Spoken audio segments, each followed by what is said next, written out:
A cervical rib in humans is an extra rib which arises from the seventh cervical vertebra. Sometimes known as neck ribs, their presence is a congenital abnormality located above the normal first rib. A cervical rib is estimated to occur in 0.2%, 1 in 500 people, to 0.5% of the population. People may have a cervical rib on the right, left or both sides. Most cases of cervical ribs are not clinically relevant and do not have symptoms. Cervical ribs are generally discovered incidentally. However, they vary widely in size and shape, and in rare cases, they may cause problems such as contributing to thoracic outlet syndrome because of pressure on the nerves that may be caused by the presence of the rib.A. Cervical rib represents a persistent ossification of the C7 lateral costal element. During early development, this ossified costal element typically becomes reabsorbed.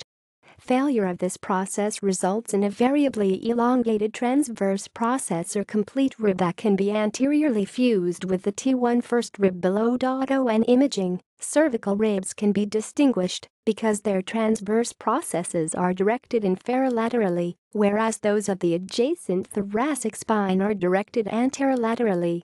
Associated conditions.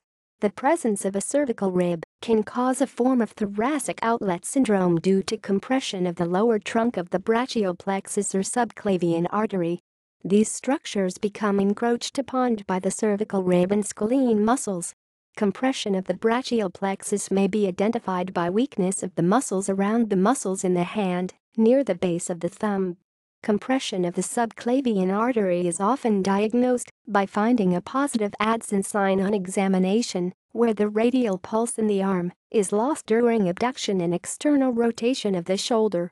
A positive Addson sign is non-specific for the presence of a cervical rib, however, as many individuals without a cervical rib will have a positive test. Other animals. Many vertebrates, especially reptiles, have cervical ribs as a normal part of their anatomy rather than a pathological condition.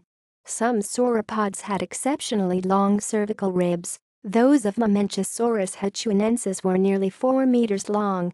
In birds, the cervical ribs are small and completely fused to the vertebrae.